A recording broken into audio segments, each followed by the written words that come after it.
todos, muy buenos días. Estamos complacidos de estar acá en el marco de la Feria Internacional del Libro de Bogotá, un evento que sin duda reúne un espacio muy especial de creación de doctrina, de literatura, no solamente jurídica, sino grandes autores de diferentes líneas, y hoy no es la excepción en este stand. Estamos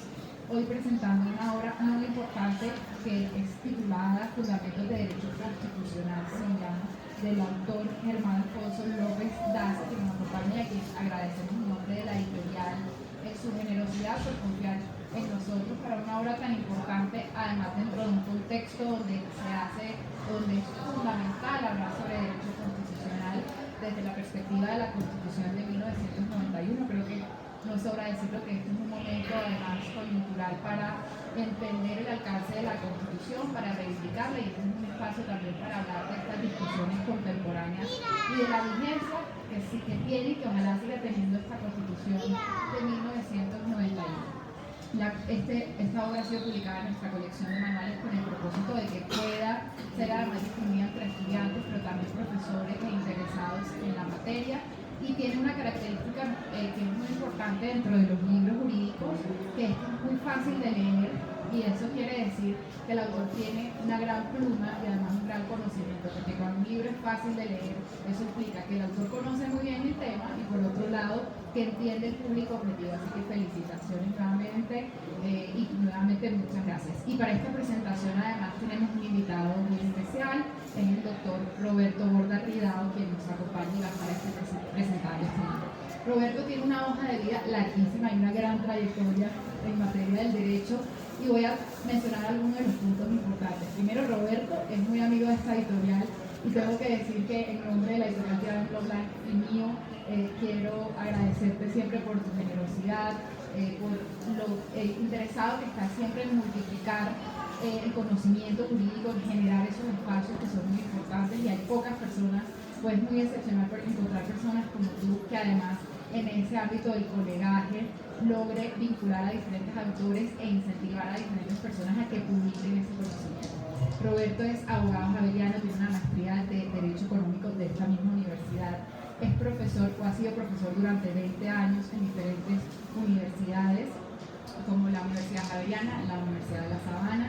la Universidad del Rosario, la Universidad Sergio Arboleda, la Santo Tomás y muchas más que seguro estoy omitiendo en este momento. Adicionalmente, Roberto en este momento es árbitro de 3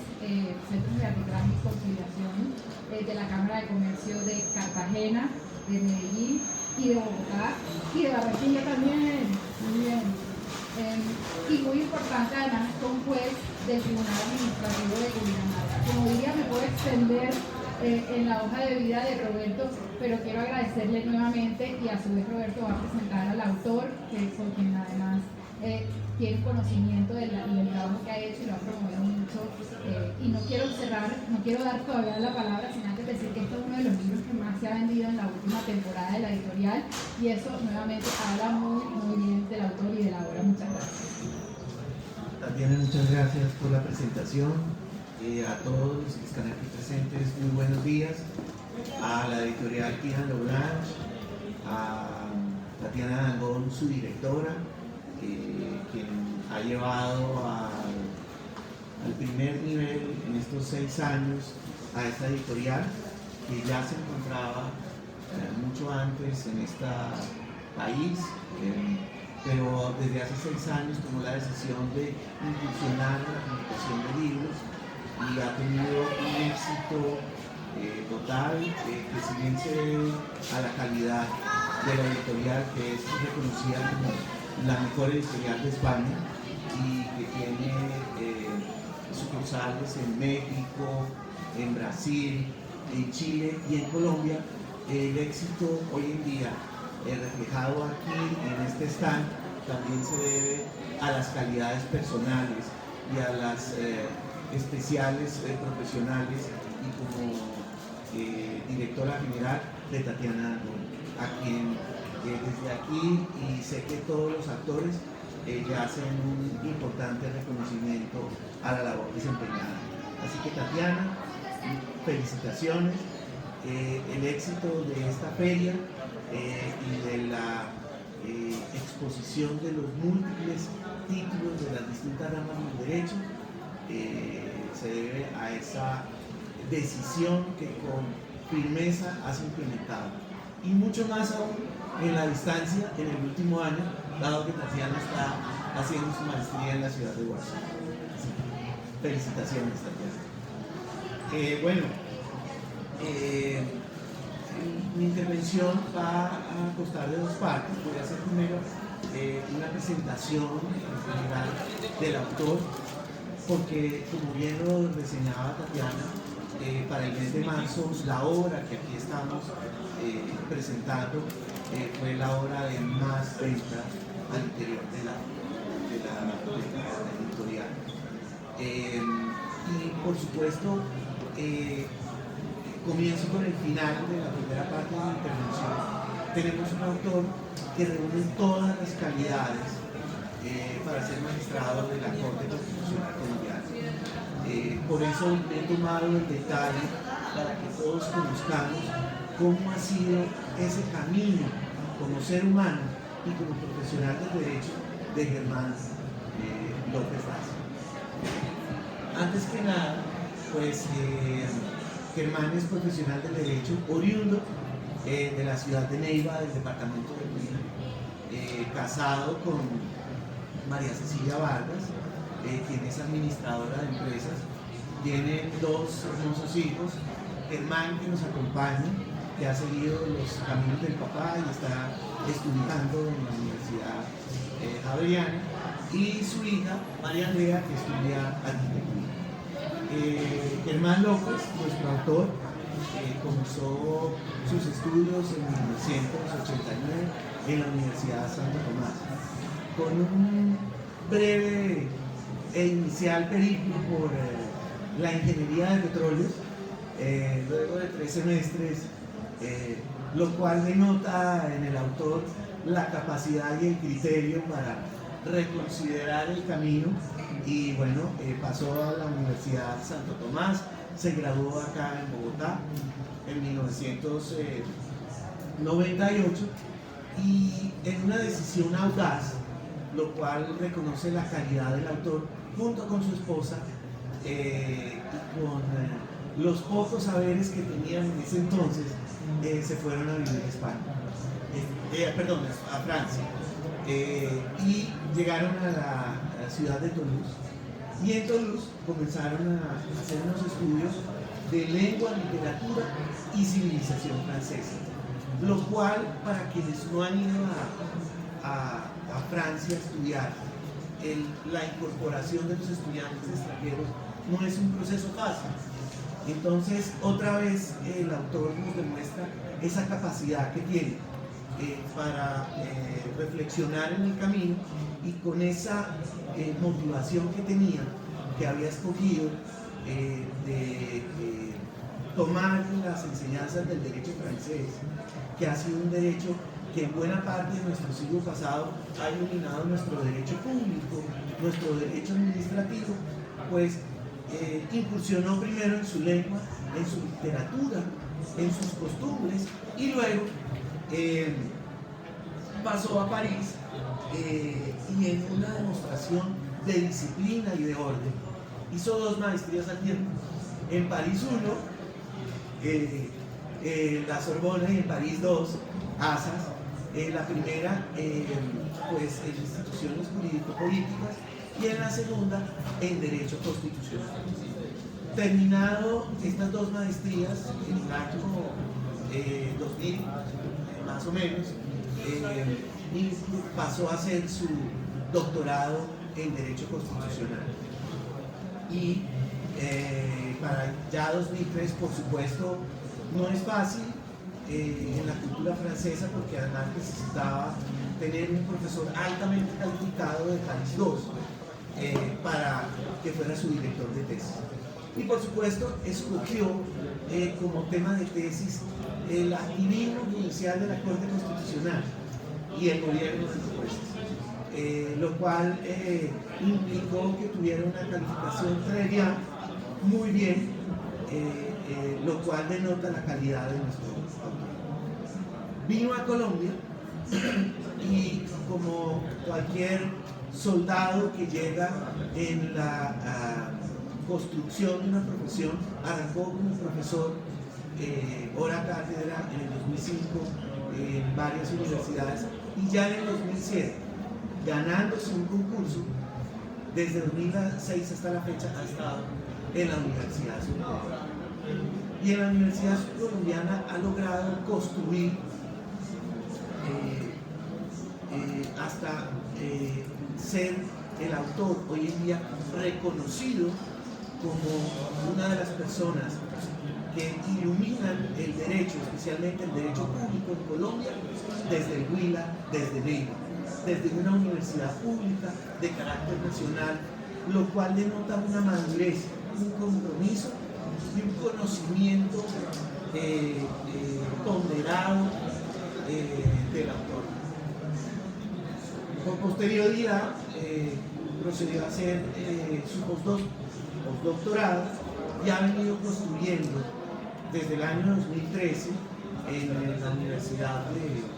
Surcolombiana una maestría en Derecho Público, recientemente una maestría en Derecho Constitucional y Administrativo, y recientemente internamente se le ha aprobado el programa de un doctorado único, creo que en Colombia, en Derecho Constitucional. Entonces, esto lo que nos demuestra es la madurez de un autor que tomó la decisión de seguir el camino del derecho público y de seguir el conocimiento y de seguir la construcción de una de las escuelas que han influenciado en nuestro derecho público, y tomó la decisión de ir y de estudiar y hacer todo el camino en Francia. Lo cual denota que la formación del autor en Francia y lo que ha construido desde una universidad pública en la ciudad de Neiva hacia el resto del país denota, vuelvo, lo reitero por segunda vez, las calidades del autor que está en el momento y la madurez para ser magistrado en nuestra Corte Constitucional. Voy a hacer un breve resumen de su hoja de vida. Quiero destacar que no en vano hay muy pocos libros como el que ustedes tienen que nos muestran las nuevas tendencias del derecho constitucional que refleja el autor a partir de 1991. Nuestro autor entonces es abogado de la Universidad Santo Tomás, Bogotá, especialista en Derecho Público de la Universidad Nacional de Colombia, especialista en Derecho Público de la Universidad de París II, ASAS, máster en Instituciones y Políticas Públicas de la Universidad París I, Panteón Sorbona,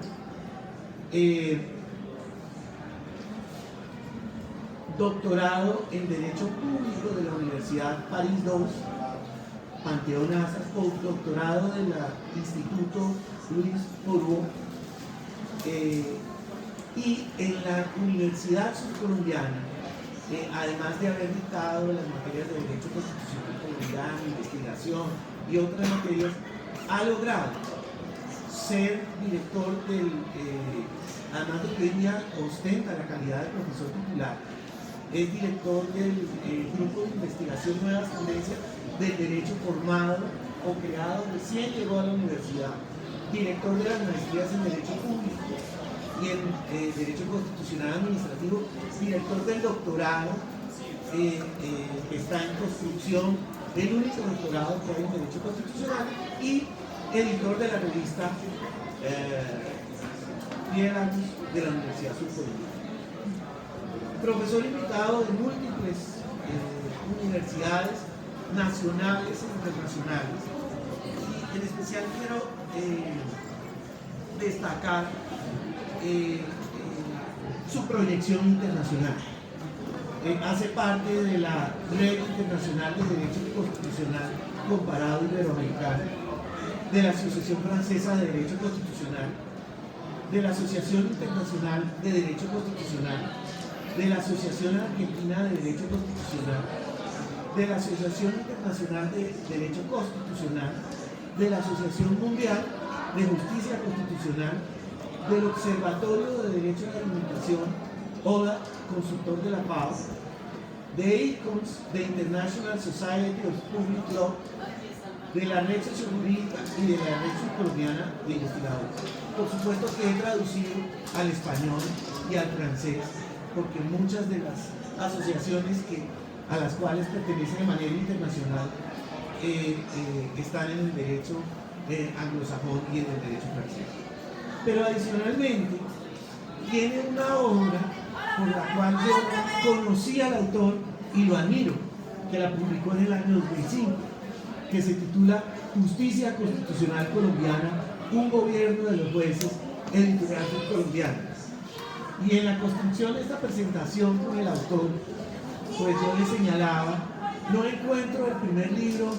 en anaranjado publicado a través del que te conocí. Y este pequeño libro, o este libro, fue de manera valiosa y valerosa que el autor se dio a conocer en el ámbito nacional. Y es verdad, porque el primer día que lo vi, lo conocí en otro constitucionalista colombiano, que es Gabriel Mora, en su oficina en la Universidad de La Sabana. Y desde ese entonces le hice seguimiento al autor hasta cuando tuve la oportunidad de conocerlo en una visita ambos a la Universidad de Medellín a la maestría en Derecho Público. Pero también ha publicado Identificación y análisis de la vulneración del derecho a la salud por la tutela, 2006, El control político en Colombia, 2008, Análisis sociojurídico del mototaxismo, 2010.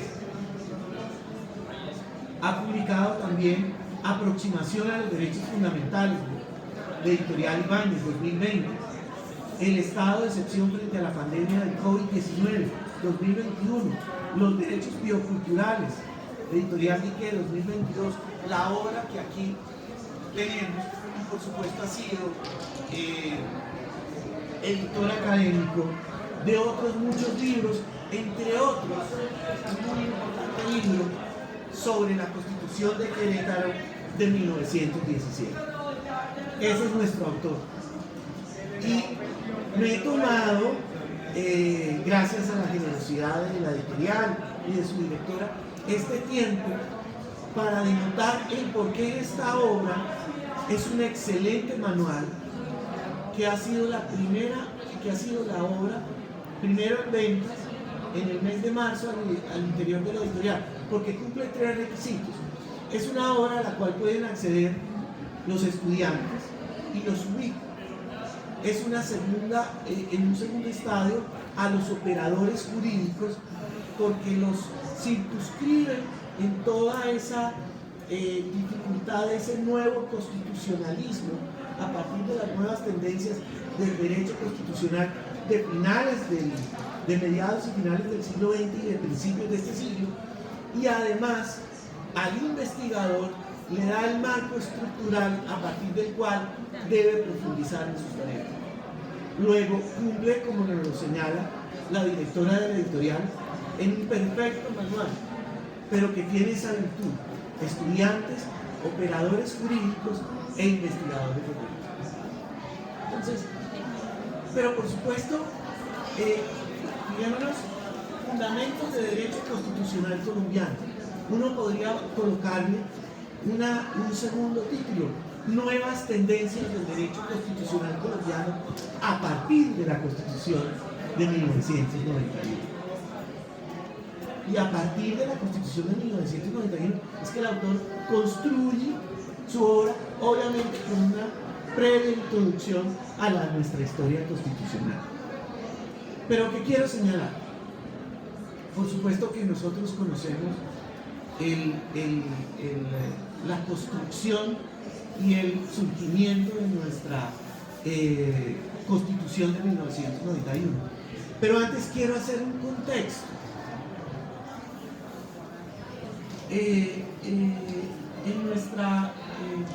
La Constitución de 1991 implicó la denuncia y la derogación de nuestra Constitución centenaria de 1886. Constitución que tuvo unas reformas importantes en 1910, en 1936, en 1945, en 1968, en 1979, por supuesto, la de 1988 de elección popular de alcaldes. Pero en el pasado reciente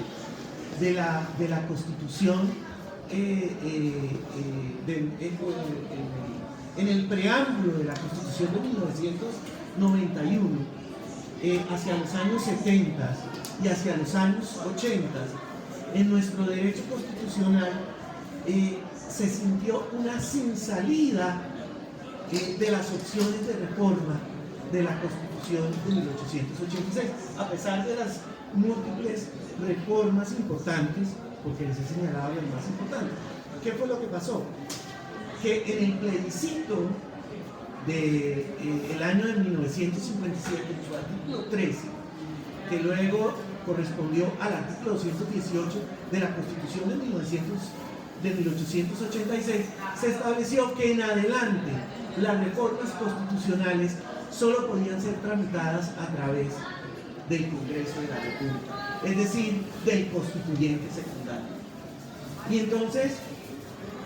nosotros vamos a ver que a pesar de esas reformas, la del 10, del 36, del 45, del 68, la reforma inclusive de los años 70, para el gobierno de López Miquelsen, en el acto legislativo número 2 de 1977, se planteó la opción de una asamblea constitucional, ¿de acuerdo? Que en nuestra historia constitucional se nos ha denominado la pequeña constituyente, pero que el juez constitucional de ese entonces, la Corte Suprema de Justicia, Sala Plena, declaró inexequible. Primero por principio de procedimiento, pero segundo porque señaló que de conformidad con ese artículo 13 del plebiscito de 1957 y de 218, las reformas a la Constitución solo se podían implementar a través del Congreso de la República. Entonces, digamos que ahí los temas esenciales eran como el Ministerio Público, el Consejo de Estado, la estructura de la rama judicial y la jurisdicción constitucional. Y entonces, obviamente, el gobierno López, en esa decisión de continuar, construyó un proyecto de reforma constitucional que fue presentado casi al finalizar su periodo. Lo radicó en los primeros días de octubre de 1978. Pero ese proyecto que deja el gobierno López, más el proyecto del gobierno de Turbay Ayala, de Jaime Castro, de Álvaro Gómez, es lo que va a ser la reforma constitucional de 1979. Reforma constitucional que fue declarada inexequible por nuestro juez constitucional. Pero ahí hago una breve glosa para ubicarnos espaciotemporalmente en muchas instituciones de nuestra arquitectura constitucional que ya se vienen tratando y que no son nuevas en la Constitución de 1991. Para señalar que, propuesto por Álvaro Gómez, en esa reforma constitucional de 1969 quedó la Fiscalía General de la Nación, queda la institución del Consejo Superior de la Judicatura, pero además en primera vuelta se había aprobado la Corte Constitucional, porque tenían proyectado una Corte Constitucional, un Consejo de Estado, una Corte de Casación y el Consejo Superior de la Judicatura. Entonces, y resulta que el tema del Tribunal Constitucional no es nuevo. Ya una comisión paritaria de reajuste institucional en 1957 lo había propuesto. Un parlamentario, Enrique Pardo, en el Congreso de 1958 habían propuesto el Tribunal Constitucional. Y en la primera vuelta de la reforma constitucional de 1968, había quedado planteado la Corte Constitucional. Es decir, propuesta de la Comisión Paritaria de la Constitucional 1957, Enrique Pardo, Congreso de 1958, primera vuelta de la Reforma Constitucional de 1968 y de 1969 ya hablábamos del Tribunal Constitucional en nuestra rama judicial, en nuestra jurisdiccional constitucional. Luego no es algo novísimo que haya sido planteado en los años 90, para que lo tengamos claro. Pero adicionalmente eso se lo debemos al profesor Keynes, que para 1929, con la posterioridad de la Primera Guerra Mundial, en las constituciones de Checoslovaquia, de Austria y de los revolucionarios españoles de 1931, plantea la existencia del Tribunal Constitucional. Y entonces, en ese esfuerzo de desarrollo de las reformas constitucionales, viene el acuerdo de la Casa de Nariño, suscrito por el presidente del Partido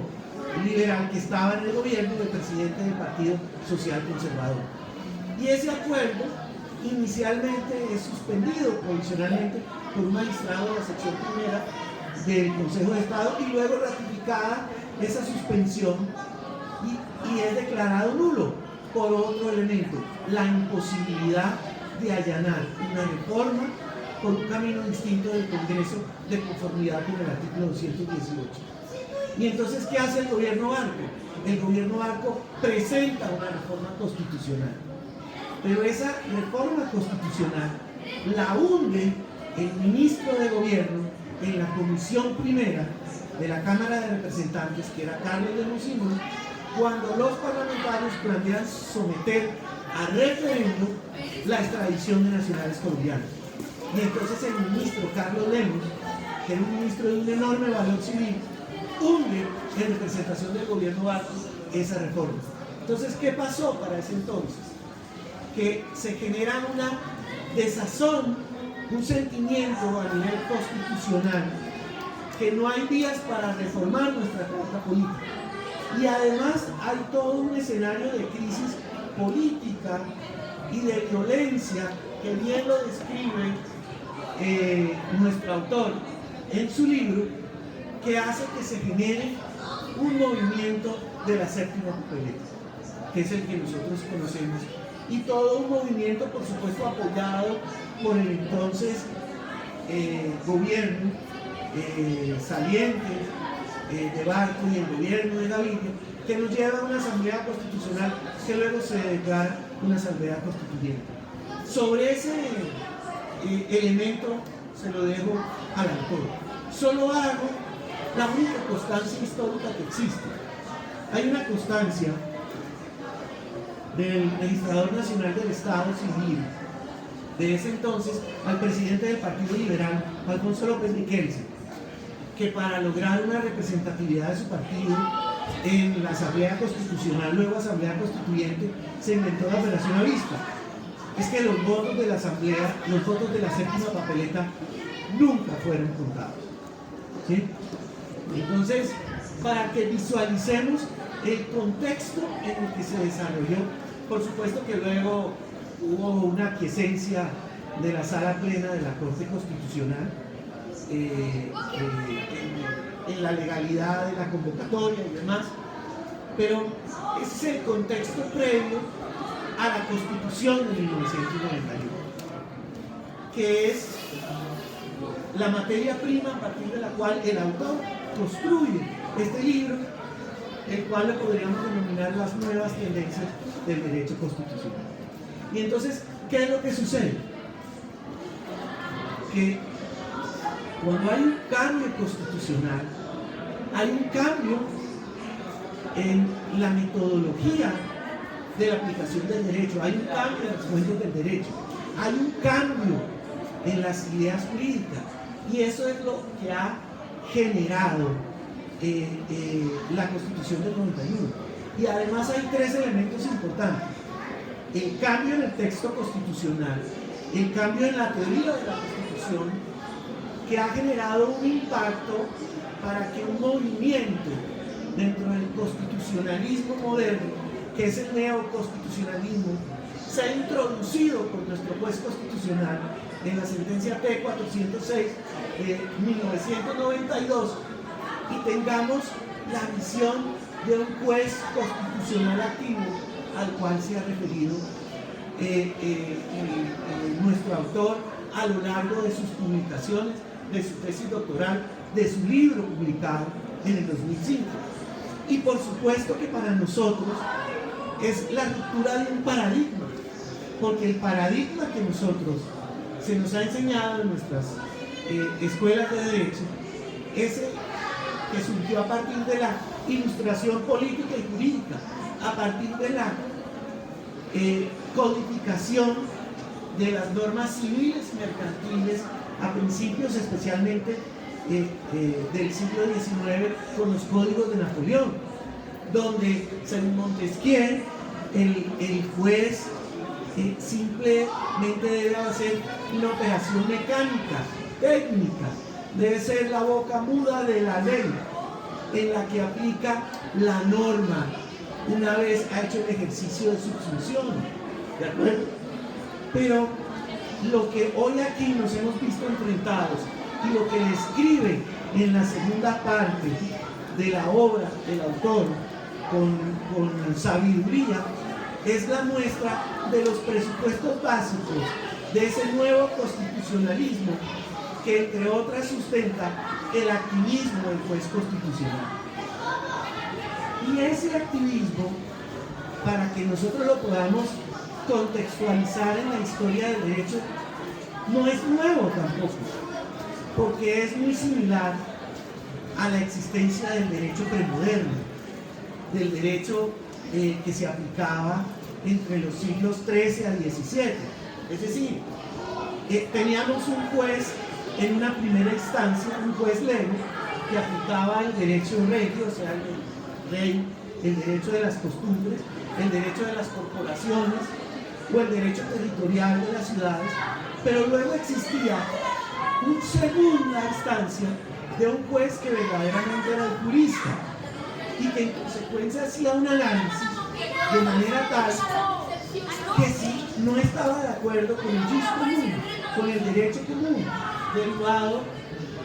del cuerpo de derecho civil y del cuerpo de derecho canónico, que es la jurisprudencia como ciencia jurídica, porque desde Roma, en nuestra tradición de derecho continental, lo que nos enseñan es la recepción del derecho, pero no se centran en la enseñanza de la jurisprudencia romana como ciencia jurídica. Y entonces, ese activismo del juez constitucional es muy similar a esa segunda instancia del juez, del jurista, que procedía a fallar según los principios del derecho común. Entonces, para que nosotros visualicemos y contextualicemos, obviamente, estas comparaciones en sus propios contextos, la muestra de que estamos ante un juez constitucional activo, que ha pasado de ser un legislador negativo a ser un legislador positivo que toma para sí competencias del legislativo y del ejecutivo, especialmente en materia de política económica, para hacer justiciables los derechos de tercera generación, y en lo cual ha generado todo un debate al interior de nuestro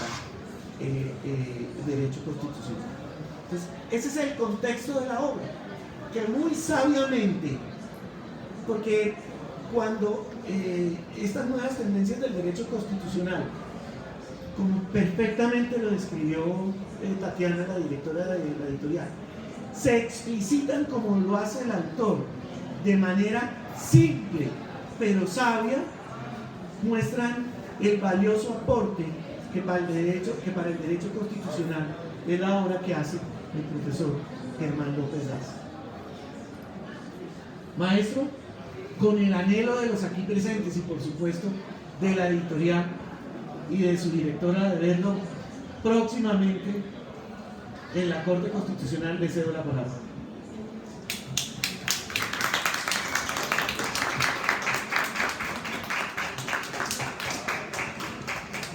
Micrófono.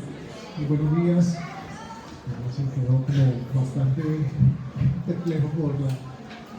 generosa presentación que hace mi gran amigo Roberto Borda, que conocemos hace ya 2 años en un taxi en el hotel en el poblado de Medellín, invitado por otro gran amigo que llevamos a campaña en el derecho público allá en Medellín. Y esa charla inicial en el taxi, luego el desayuno, entonces empezó una larga amistad que ha trascendido ya varios años, no sé cuántos, 6, 7, 8, 10 años, no me perdí la cuenta. Y que quiero reconocer con Roberto el apoyo que siempre me ha dado para todos estos retos, pero sobre todo para esta obra. Roberto fue quien me impulsó a presentarla a Tirando Blanco. Tirando Blanco ha sido una editorial, todos que somos abogados sabemos que es una editorial top, de lo plus que hay en la editorial hispanohablante. Es la editorial de mayor tiraje en España y los libros tradicionalmente uno los veía como costosísimos. Yo lo veía como con recelo. Tirando Blanco, como que le da uno miedo ir a presentar el escrito allá porque, no sé, algo como de timidez provinciana que tenemos todas las que no estamos acá viviendo en Bogotá mucho tiempo. Pero Roberto me abordó, me alentó para que presentara la obra aquí a la editorial, pues muy generosa, me dio el espacio para presentarla y fue publicada. Esta obra ha sido el resultado estoy calculando desde cuando tengo esa cátedra de Derecho Constitucional, son 20 años, desde el año 2000, más de 20 años, desde el 2003, 2004, empecé como catedrático y luego ocasional y luego entré como profesor de planta en la Universidad Subcolombiana y luego en otras universidades como profesor invitado, pero sobre todo hice carrera o sigo haciendo carrera en la Universidad Subcolombiana. Y es allí en las aulas donde he aprendido. Los docentes siempre decimos, los estudiantes no son los únicos que aprenden, tal vez el que más aprende en el aula es uno como docente, es decir, uno llega con una cantidad de inquietudes y gracias a esa interacción, a estar uno obligado a mirar la producción intelectual, los últimos avances, la jurisprudencia, el derecho comparado, empieza uno a tener un panorama del área en el que nos interesa, como en el caso del derecho constitucional, y desde ese momento empecé a organizar mi cátedra en función de la forma como yo creía que debería ser y no la forma tradicional, que es la que tal vez traen todos los manuales, y es que los manuales empiezan con el artículo 1, preámbulo de la Constitución. Preámbulo de la Constitución, artículo 1, Estado Social de Derecho. Empezamos por ahí. Antes de entrar a estudiar la Constitución, primero tenemos que mirar un contexto histórico. ¿De dónde venimos? Porque esta Constitución es fruto de un contexto histórico. Segundo, hay que entregarle al estudiante unos elementos conceptuales que lo ayuden a comprender la realidad constitucional colombiana actual. Es que nosotros somos fruto de un constitucionalismo mestizo, es decir, hemos traído cosas de Europa, de España, de Alemania, muchas cosas a través de España, del constitucionalismo italiano, que las mencionaste, las sentencias de carácter positivo y negativo, ese constitucionalismo donde pues prescribe las normas, eso es italiano. Entonces, de toda esa cantidad de cosas, hay que primero darle al estudiante unas herramientas para que entienda ese panorama de los planos de constitucional colombiano. Entonces, el microdiseño del curso que yo empecé a elaborar, yo primero hay que enseñar al estudiante las tipologías de las sentencias. Las sentencias tipo T, las SU, las C, que son su influencia, sus características, es decir, el detalle, la minucia, y eso no está pues en las mismas normas jurisprudenciales, en la misma jurisprudencia en la Corte Constitucional. Pero entonces, haciendo ese ejercicio, poco a poco fui organizando como los capítulos de lo que yo creía debería ser una obra, también mirando mi experiencia cuando tomé Constitucional Colombiano, que Roberto somos contemporáneos prácticamente en el carrera que estudiaba la Javeriana, yo estudié en la Santo Tomás, no nos conocimos en esa época obviamente, pero somos contemporáneos en el sentido que cuando estábamos haciendo nuestro pregrado se dio esa coyuntura del cambio constitucional, a mí me correspondió esa coyuntura. Y precisamente cuando yo estaba estudiando constitucional colombiano, estaba dándose el cambio constitucional. Entonces me tocó aprender la constitución del 86 porque era la vigente y luego aprender algo de la constitución del 91 sin saber en ese momento, después de haber firmado los constituyentes el 4 de julio una constitución en blanco. Entonces, firmaron un libro en blanco y después poco a poco nos estamos enterando de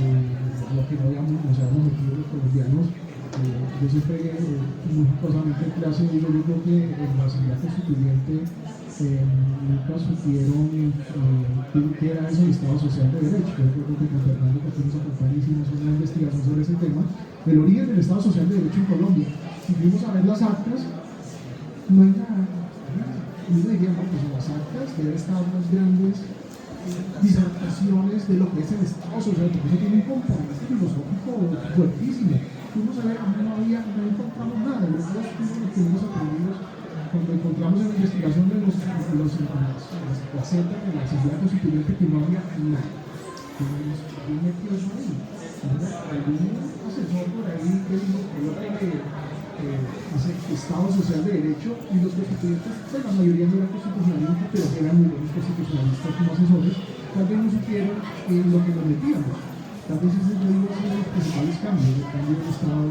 de Derecho a un Estado Social de Derecho. Eso lo trato yo también de explicar un poco de manera muy sencilla en este manual, además de explicar todo con apoyo a la jurisprudencia constitucional.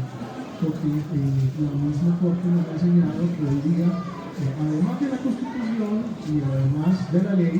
una fuente primaria es la jurisprudencia constitucional, a pesar de que el artículo 230 de la Constitución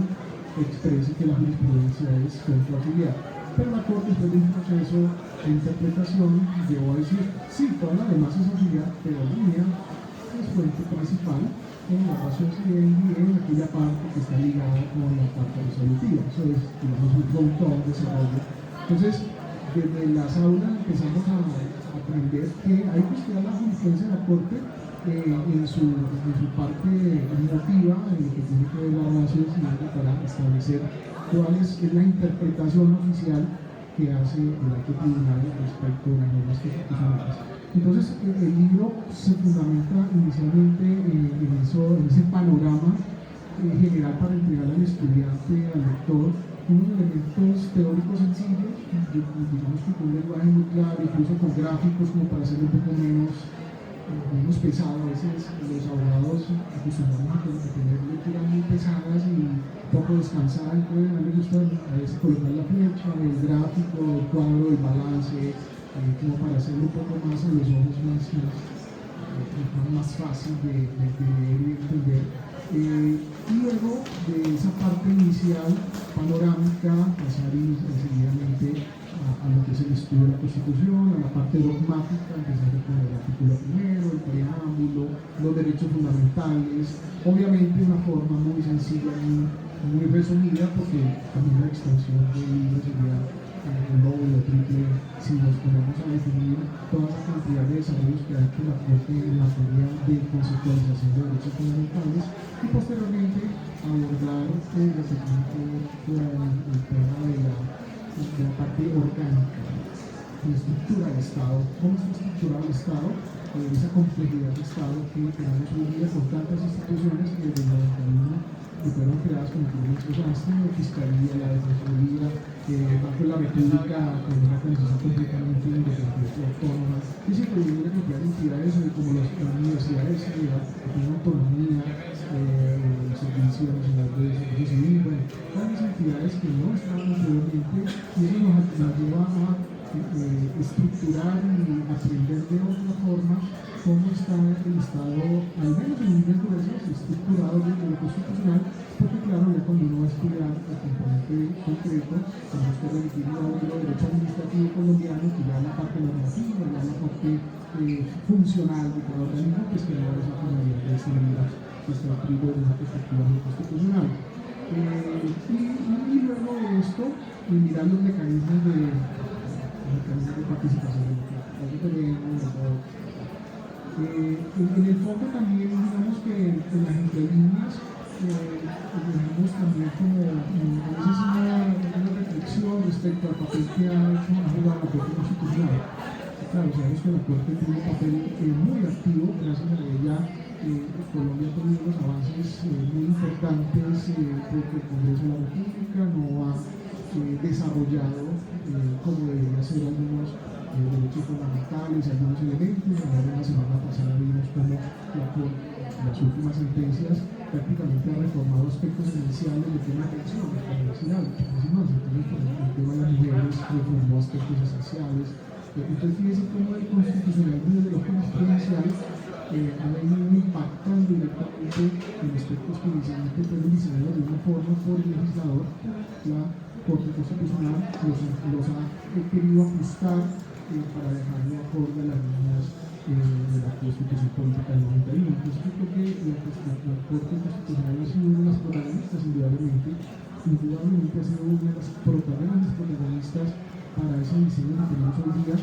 Y también vemos un poco como con expectativa esos anuncios que se dan actualmente de posibles cambios, de posibles reformas, modificaciones. Hay voces que hablan de una nueva constituyente, eso genera bastante incertidumbre. Digamos que estamos muy metidos en este tema, vemos que es una constitución que no está desarrollada. Hay muchos aspectos que están actualmente no tienen un desarrollo legal. Yo creo que falta un poco más de trabajo legislativo y de trabajo político para que el gobierno sepa interpretar muchos de esos artículos que son buenos. Nuestra Constitución ha servido de modelo a otras, tú lo sabes, ha servido de modelo de la Constitución de Ecuador, de la Constitución de Bolivia, incluso la de Perú, cuando al comienzo de los 90 también se redactó. Entonces tenemos un constitucionalismo muy rico que del otro lado del Atlántico, de Europa, lo miran con bastante una expresión de admiración. Cuando yo tengo la oportunidad de participar en eventos, sobre todo en Francia, donde sigo teniendo algunos espacios académicos, cuando hablo yo siempre miran con indicación a ver que la columbita, a ver qué tanto ha hecho. Entonces uno expresa los avances y lo miran a uno, no sé cómo, con qué cara, pero con cara de admiración si lo hace, debido a ese papel tan protagonista y tan protector de los derechos fundamentales, tan activista que ha tenido la Corte Constitucional, que ha hecho que esa jurisprudencia trascienda y sea incluso referente en espacios europeos y en América Latina, obviamente. Entonces, este libro, esta obra, yo pienso que tiene esa cualidad o esa forma de enfocar y de ayudarle a comprender al lector de una forma sencilla, de una forma mucho más tranquila, más didáctica, más deductiva, que empieza de lo histórico hasta lo más concreto, el trabajo que hizo la Asamblea Nacional Constituyente en el 91 y los grandes desarrollos que ha hecho la Corte Constitucional durante estos ya 33 años que cumplimos recientemente con la Constitución de la República. Esa es una presentación muy general del texto y yo quiero agradecer nuevamente a Roberto y a Catalina también por acogerme en esta casa de cultura que me he sentido muy a gusto. También para mí es muy satisfactorio que haya tenido una muy buena acogida entre los lectores, que haya sido una obra que se haya vendido muy bien. Eso para mí es muy satisfactorio y te agradezco por haber respondido en esta casa y me siento muy a gusto.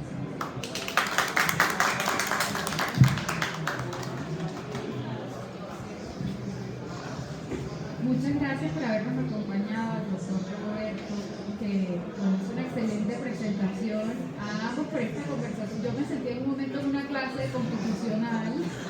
que mis profesores de constitucional no me regañen si a veces digo yo, bueno, hay unas cositas que me estoy enterando ahora, pero sin duda este recuento histórico es muy relevante también para analizar cuáles son esas tendencias y cómo tienen acogida, además desde la perspectiva constitucional. Colombia está liderando conversaciones, por lo menos en Iberoamérica, muy importantes. Nosotros hemos visto también cómo decisiones de otros tribunales constitucionales en el vecindario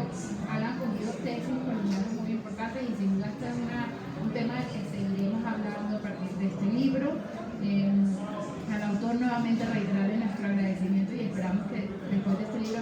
sucesivas ediciones. Esta es su casa, así que bienvenido, y la invitación es para ustedes para que sigan leyendo, consultando este tipo de obras que, además de tener una gran incidencia sobre el derecho constitucional colombiano, lo que hacen es abrir este tipo de información, esta doctrina hacia otros países, hacia otras latitudes. Así que bueno, se quedan en su casa y gracias por acompañarnos.